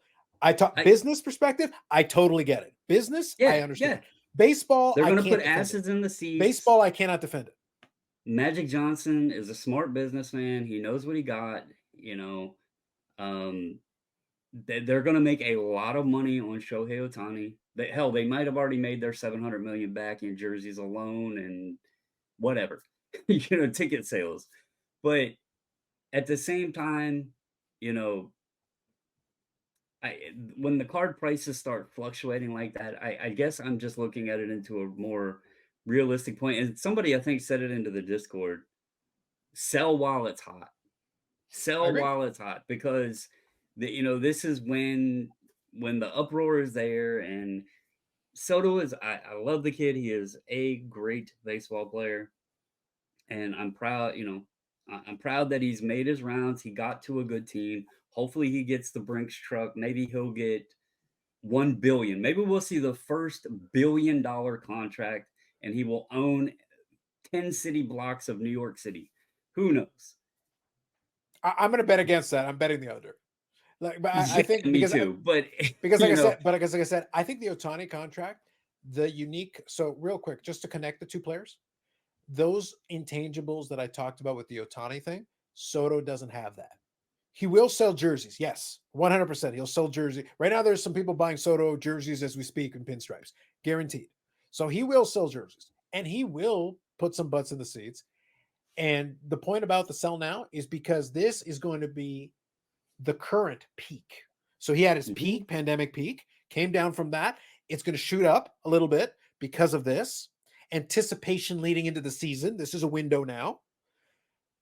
It will only go from here if he starts performing at an MVP caliber level. And that's the key is it doesn't mean 50 home runs. His style of game doesn't require it. That's why I gave you that scenario. I promise you, if he's a 40 home run, 300, 315, 320 hitter who is right there in the MVP, if he wins MVPs in New York, plural, or even an MVP in New York, and the team goes and has success, they play in the playoffs, he succeeds there too, he will get a lot of credit for it. Aaron Judge is a beloved guy. There's enough room in New York for there to be money spread that way. But what's going to happen next is then performance based. The first piece now is the hype cycle. That's what we're getting right now. The next piece will be performance. And one other quick point I wanted to make about the Griffey one, since you brought it up. So I went and pulled up his Griffey thing. So he played 22 seasons total. Griffey played a total of 13 seasons in Seattle. Still, the bulk of his career was as a Seattle Mariner. That was the bulk of his career.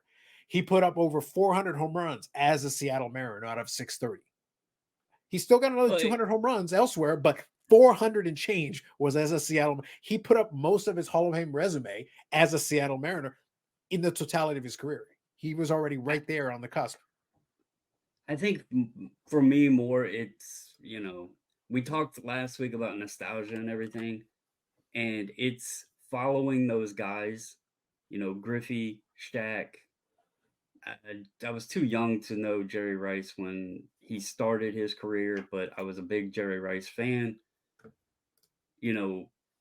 Following the guys when they entered the league and the beginning of their career, that was the most important aspect. But we'll go to a guy that's more current that I followed in the beginning, and now he's not the most liked guy. But I didn't follow him after he changed teams, but I watched LeBron. I still remember ESPN throwing his high school game on, and I thought that was cool. Seeing the kid playing in high school and made the NBA and everything, and I was buying LeBron cards when he was in his first tenure with the Cavs, but I think free agency, and this is kind of something that isn't discussed a lot. Growing up, all of us, when we were growing up, we had players that stayed with teams, maybe not their full entire career, but the free agent market and the way sports have become more of a business aspect, the guys are changing around a hell of a lot more now and more frequently than they did when we were growing up. So we were connected to those players in those uniforms. And I think that's a side to the hobby itself and cards and everything that is different than when we were growing up, because these guys are changing around. Hell, in the NBA, it doesn't even seem like they have contracts that mean anything. They could change teams every year. NFL, they have rookie contracts. They usually play out.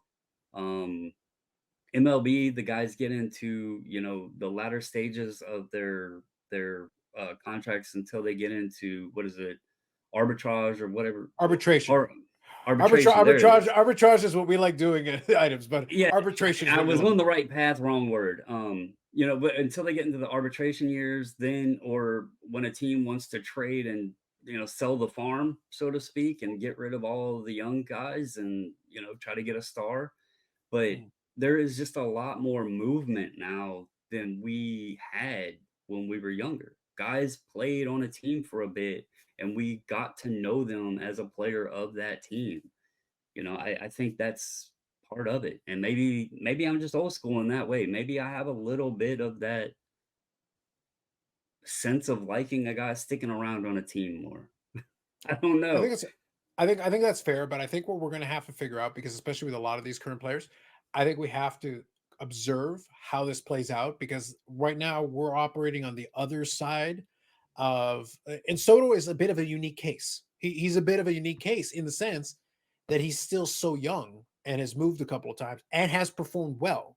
It's not like he sucked and then they got rid of him and then got rid of him. It's like he played well, but the situation, the long-term re-sign wasn't going to happen with Washington. So they moved to San Diego. San Diego thought they could figure something out, but the whole thing didn't work. The mix didn't work. So they were going like, okay, so we'd have to pay this guy a lot. We've already committed to Tatis.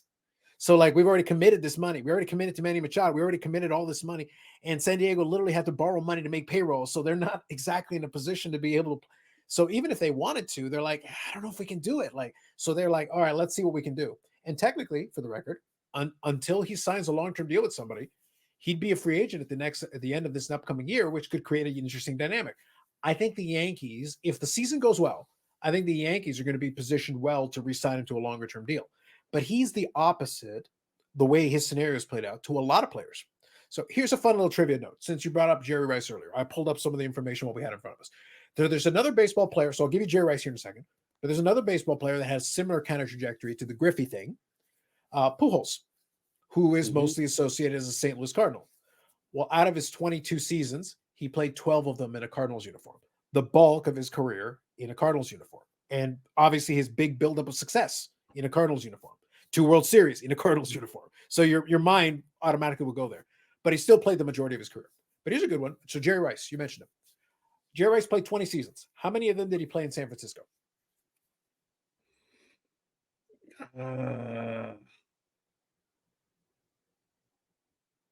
I'm going. This is throwing it out there, trying to remember back. Mhm. I'm going to say 14. Okay. Eric, you want to take a stab in the dark? I said 20 seasons total. No. How many did he play in San Francisco? 11. I'm actually too high on that because I was going off of 1980. Okay.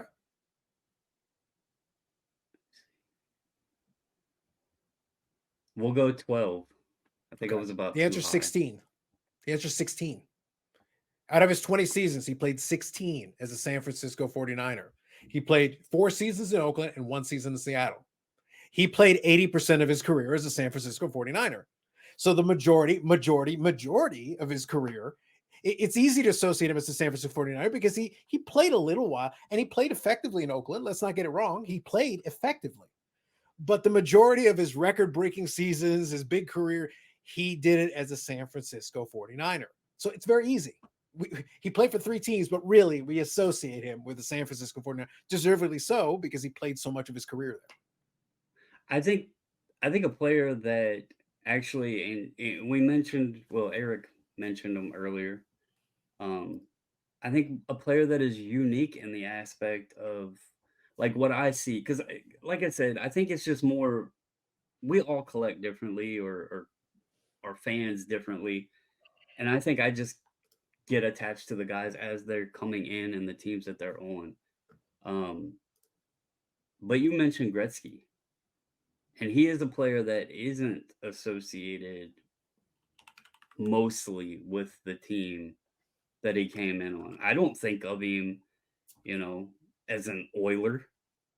Most people well, the irony here is if you ask the folks in Edmonton, he only played in Edmonton. He didn't play anywhere else. What are you talking about? But most people that, when you see Gretzky stuff, usually it's not Oiler stuff. Would you agree, Eric? When you look back into what's available for Wayne Gretzky collectors, because Edmonton was a small market team, there wasn't, and just the early 80s, there wasn't a lot of stuff to collect. When he went to LA in 88, 89, a lot had changed, and it was such a big story. More and more things were available to collect from him in a Kings uniform. And then, he was only had a cup of coffee, he only played like 18 games or something in St. Louis or something like that. And then off to the Rangers for a few years. And again, huge market, he played until 1999. Just so much was available. Upper Deck was in full swing, for 9 years with him as a under contract with them. So much more was available in these larger markets here in the States due to the teams that they were on, plus the change of collecting and memorabilia and people collecting things. I don't think a lot of people were looking to collect things in 1983 as they are today. And there was less things to collect. Well, if you went to our sports memorabilia card show in 1983, would they be bigger or smaller than they are today? 83 was early days of a lot of the major shows. So you would have been that would have been early days. Beckett wasn't even out as a magazine full time yet. Right. So that's my Oh. point. There was less going on back then. So there was less to collect. I mean, but we have Bobby, of course, with his books and his app that someday I'll get. I was gonna say. Fingers. That shows you people, there have been, trinkets and things made all the way back to the, beginning of sports. And, but it really took a boom, I would say, late 80s moving forward until today. So when Gretzky went to LA, I think the time period was right for there to be more things to collect. There was an element of that, yeah. So the Gretzky one is, like I said, the reason I like these examples and these different players is we're getting different combinations. The Jerry Rice one, like I said, you guys were a little bit surprised that actually Jerry Rice played the bulk of his career, like by a lot, actually very comfortably the bulk of his career with one team, and then did play for a couple of teams after that. So Gretzky, here's how it breaks down with Gretzky. He played right around 20 seasons, give or take, and 9 of them were in Edmonton. So technically, the majority of his career was in Edmonton. However, he played 8 in LA. It's pretty close. Played 3 for the Rangers. Played 18 games. So Eric got it right with the St. Louis, 18 games. And he would have resigned if St. Louis hadn't been jerks about it. About Keenan, he was not. That was the thing. It was like if they hadn't been assholes, he actually was willing. He would have kept playing for them. And there was also a deal on the table, Toronto, before he ended up going for the Rangers at that point. So what's funny is a lot of teams had a shot at that point. That was kind of interesting about it. So you had those teams, and that's basically how the whole thing broke down. And then the Rangers, like I said, had the 3 seasons. But the thing is, now Gretzky is an interesting case here because you talked about Brandon, and I understand your point. How you don't, in your mind, you don't necessarily associate him with Edmonton. But here's the thing: 9 seasons versus 8 seasons, very close, very marginal difference between the two. Here's the difference between the 2 Gretzkys. We're going to use the Edmonton and the LA Gretzky. So these are the 2 Gretzkys. In 9 seasons, Gretzky scored 1,669 points in Edmonton. He scored 918 points in LA. There wasn't a 700-point season in there for him. So there was a very large gap between the two. He won most of his Hart trophies in Edmonton. He won most of his scoring titles in Edmonton. When he got to LA, he won 3 scoring titles. He won 1, 2, 3, 4, 5, 6, 7. He won 8 straight scoring titles in Edmonton. The majority, the bulk of the damage he did was in an Edmonton uniform. But then obviously we associate a lot of LA. And he won his only Stanley Cups in Edmonton. And in LA, he never won again. Final. He went to 1 final LA and lost and won 4 cups. But went to 5. He went to 5 because they lost to the Islanders his first time. That is right. That is right. So he went to 5 finals in 9 years, and 1 in LA where he lost. So I see him as an Oiler. Yeah. So by comparison, the reason I'm making the comparison here is if you look at the 2 players in totality. Now, again, it's not like he played like crap. Like in 500 games, he got 918 points. That's very good. To be clear, that's very good. And winning 3 scoring titles is also very good. There's nothing wrong with that. That's perfect. But he won 8 straight scoring titles, broke all the scoring records, all the goal records, all those records in the 80s were done. He left Edmonton and he started in LA at age 28. He had already won all his championships that he was going to win by the age of 27. He never won another one. He went to 1 more Stanley Cup final the entirety of the rest of his career. And that's with him being in LA, being in New York. Technically, post Edmonton Gretzky was much worse. Statistically, in every way possible, he was worse. And that was actually the bulk of his career in decline relative to his Edmonton years. But it's not really a fair comparison. But the reality is the reality. Well, and to tie into this whole point, and it's interesting to hear that because, for me personally, and again, I didn't follow hockey as much back then, but if I was to associate Gretzky, it's not going to be as an Edmonton Oiler. So hearing all those numbers and everything makes it even more interesting to this whole point because I did say I traditionally follow the guys early on in their career. And, when they change teams, for players I like anyway. Yeah. There's another player in that Edmonton scenario that I don't really necessarily associate with as being an Edmonton. Like, I know he was there, but I look at him as more of a player of a different team Messier? than, and that's Messier. He has He's yeah, too, 5 cups at Edmonton. One, And I've, but I've got the I- breakdown. I've got the breakdown for him as well. I just pulled it up since I figured that's where you were going. 5 yeah, cups. because I see him more as a Ranger, you Okay. know? So let me give you the breakdown here. So Messier played 25 seasons. Messier had a long career, very long career. All right, here's the breakdown for Mark Messier. Mark Messier played in Edmonton for 12 seasons. So a very large chunk of his career. He played for 10 seasons in New York. So, like, it's very close. It's almost a 50-50 split. Actually, not unlike Gretzky with the LA and Edmonton thing. So it's very close. Slight edge to Edmonton, but it's slight between the two. But that's 22 seasons right there. That's a very long career right there. He played for 3 years in Vancouver, which in relative terms were not that successful, but he played for 3 seasons in Vancouver. I'm surprised it was 3, actually. That kind of shocked me a little bit. I thought it was 2. Yeah. And he played And they still hate him. yeah, so that's 3 seasons. So that's the 25 seasons. So 3 seasons in Vancouver, which was not very successful, 10 years as a Ranger, and 12 years in Edmonton. So the comparison is this. Obviously, he didn't score quite as much as Gretzky, but overall, he ended up right at the top of the points category. He played 851 games in Edmonton and had 1,034 points. He was Excellent, third very in good. points when he retired. Yeah. 392 goals in Edmonton and a 250 as a Ranger and 691 points as a Ranger. Statistically, he wasn't even close to being as good of a Ranger as he was an Oiler. But he won all those cups in Edmonton. So he was there for the same cups as Gretzky, plus another one. Plus another one. So one more, 5 Stanley Cups, but then a 6th one as a New York Ranger.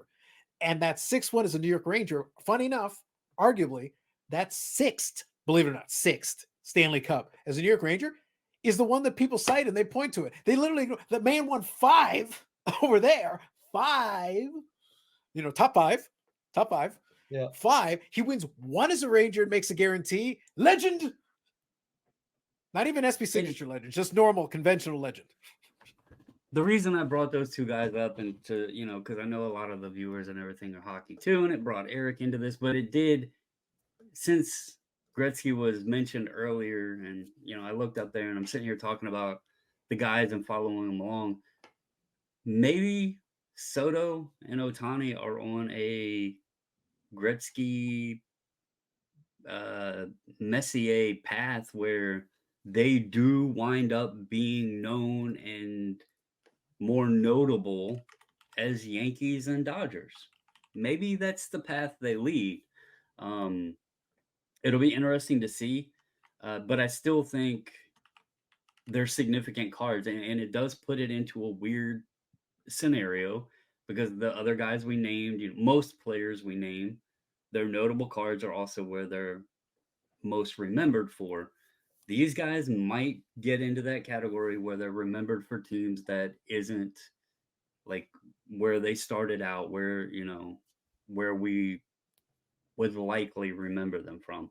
And maybe that's just a trend that we see more with ultra modern players because of the way free agency and trading and contracts. And I mean, how long is it going to be? If we're at 700 million on a guy now, I don't think we got much longer till we see $1 billion contract. I don't know who it's going to be, but if we've hit 700 million, I don't think $1 billion is going to be off the table. And I didn't say anything earlier, but I just, we were kind of talking about that, just to backtrack a little.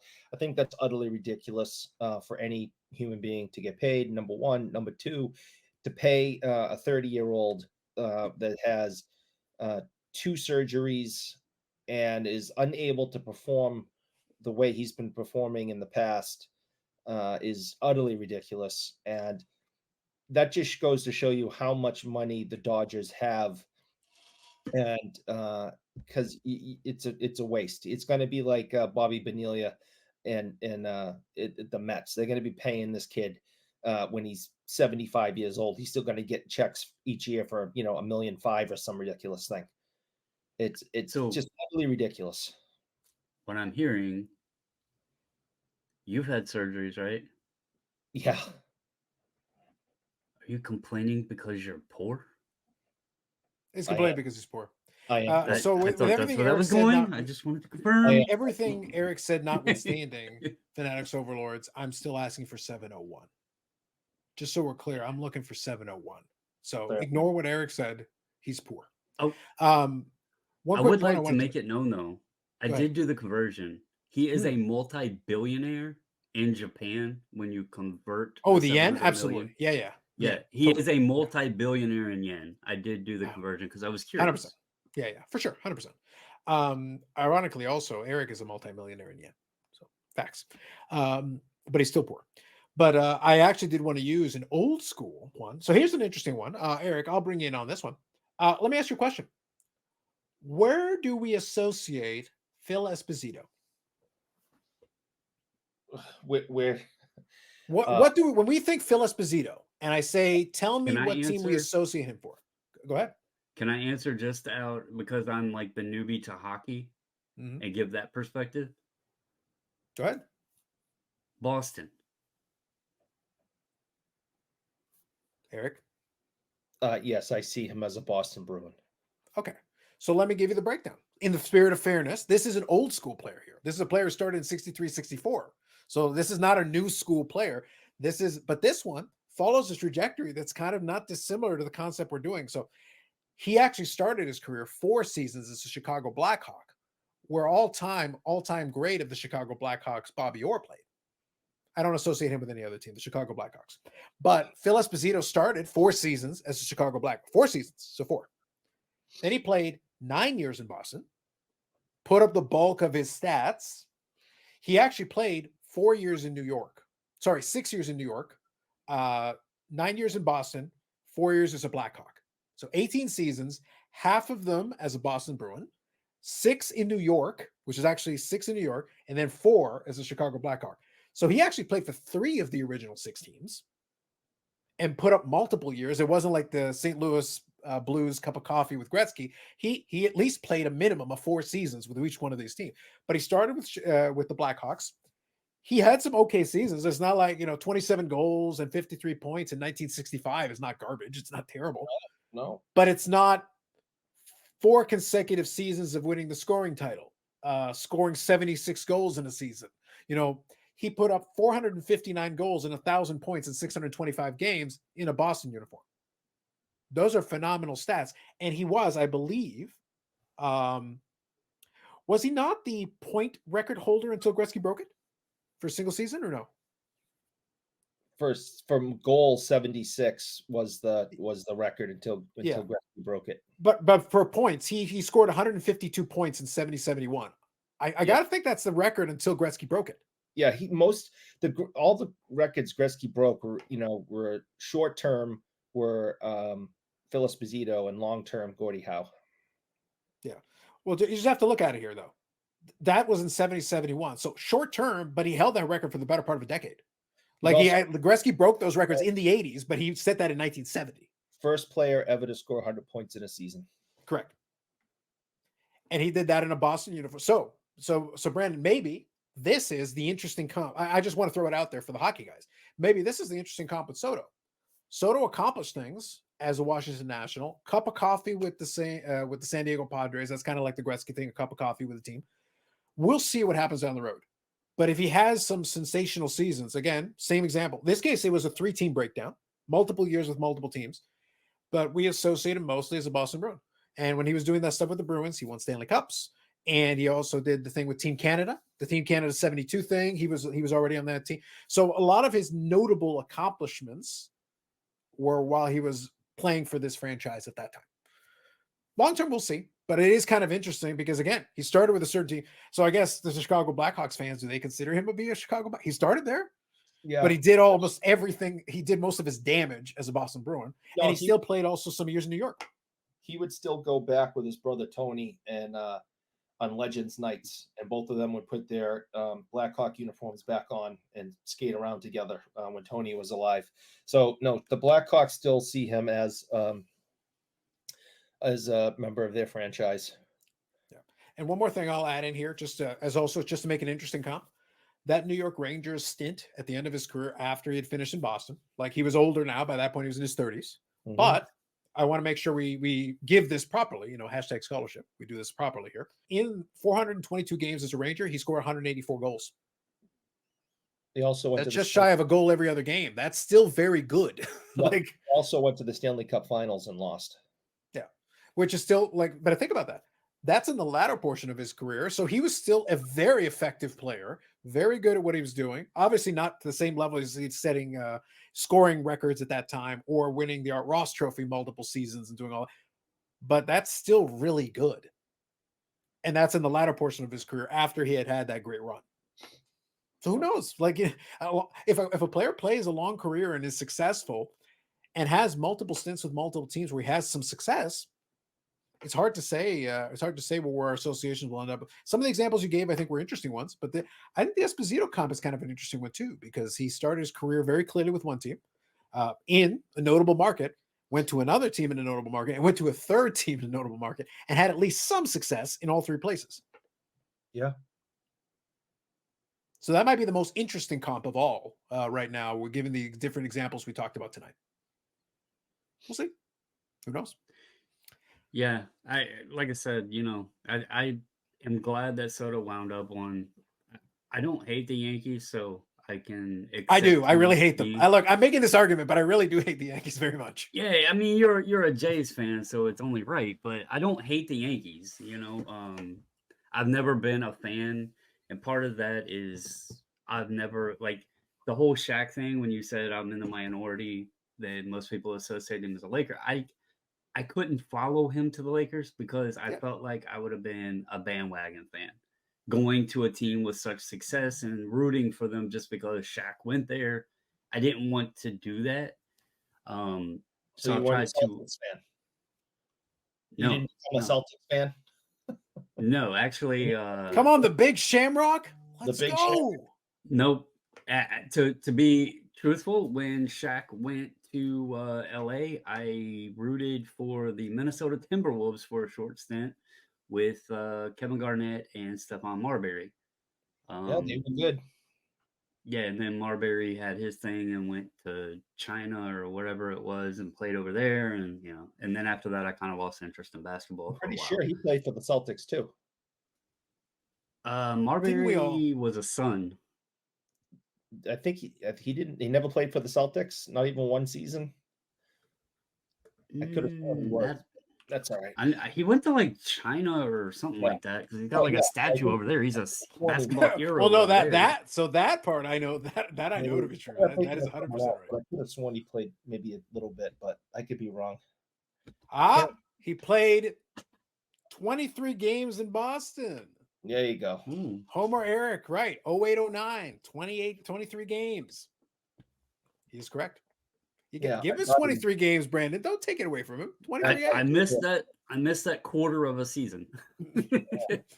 All right, real quick. I don't want the episode to go too long. We actually had we went down a couple of rabbit holes there, but it was fun. Honestly, it was kind of interesting seeing the breakdown. It was kind of interesting going through a couple of those players. Let's finish up with this though. I want to kind of circle back around to the end of that, where that conversation was kind of leading. We went a couple of different spots on it, speculating on where this is going to look for going forward. All right, so Brandon, as a Juan Soto collector, obviously you're going to focus on Washington. We kind of established that. We can gather that. But what are you going to be looking to make any moves? Are you kind of content standing pat with the collection as it is?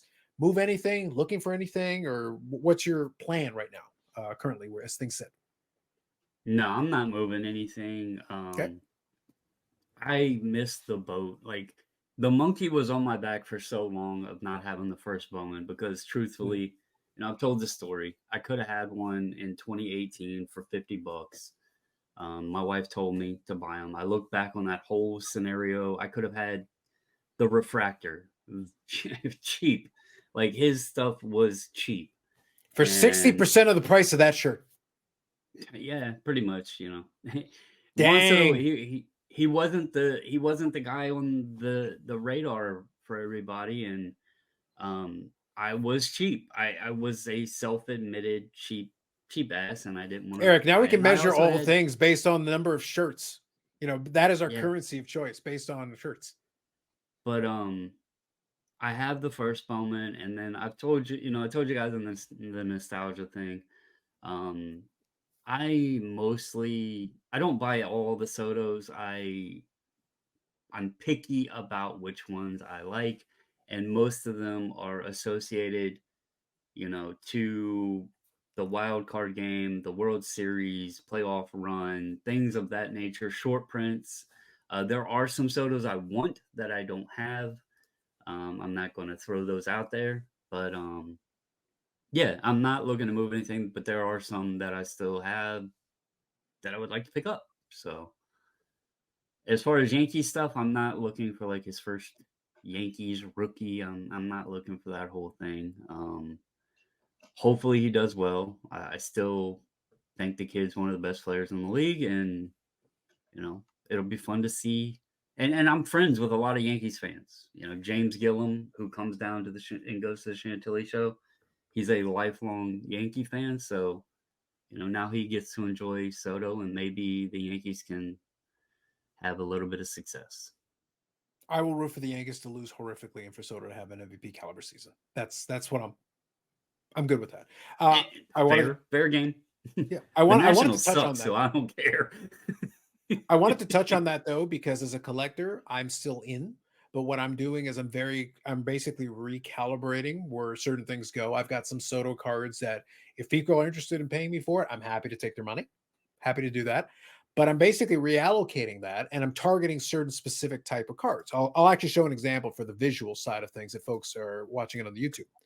So here's an example of Bowman Best Global Impact autograph. I like the design on the autograph. It's a little bit of a die cut thing going on. I think it's cool. To me, the uniform on it is less interesting, less of a concern. I will try, like, since he's got a couple of stops now, I've got national stuff, obviously, but I'm also going to look at, I think I actually was able to acquire one of the autographs, I believe, with him in San Diego. I actually have to check. I won something in PWCC. I have to double check which one it is, but I'll try to get something to represent the San Diego time, just because it was part of the journey. And I will get a Yankees one, but I'll minimize that for me. If I do pick up much Yankee stuff, it'll probably be like Z Folio. If I see a cool insert or something I think is fun, I don't mind so much. I have other players that have multiple teams. That doesn't concern me too much. My number one criteria is the card cool? That's my number one thing. If it's a cool look, this card, I actually like the design. I think it looks pretty cool. It plays into a couple different things aesthetically. So I'm good with that. That's the kind of thing that interests me. And then also I've talked about it in the past. This isn't the Jason Robertson pumping situation necessarily, but I've talked about, I don't mind the unlicensed. I like some of the unlicensed stuff, and I'm a big fan. And what's funny is at the same time I was able to sell a Soto for good money and actually be able to get my hands on it, I was actually able to get my hands on this one, which is one that I was kind of targeting a little while back, but the price got a little too high. And then the price came down, and this one happened to crop up on eBay. And this is the 2018 Select Soto. And I was able to get the red version, which is a nice little color match. So this is a rookie year Soto. I'm not going to call it a rookie. It's a parallel, but it's a nice looking parallel with the nice red borders and everything. I'm a fan.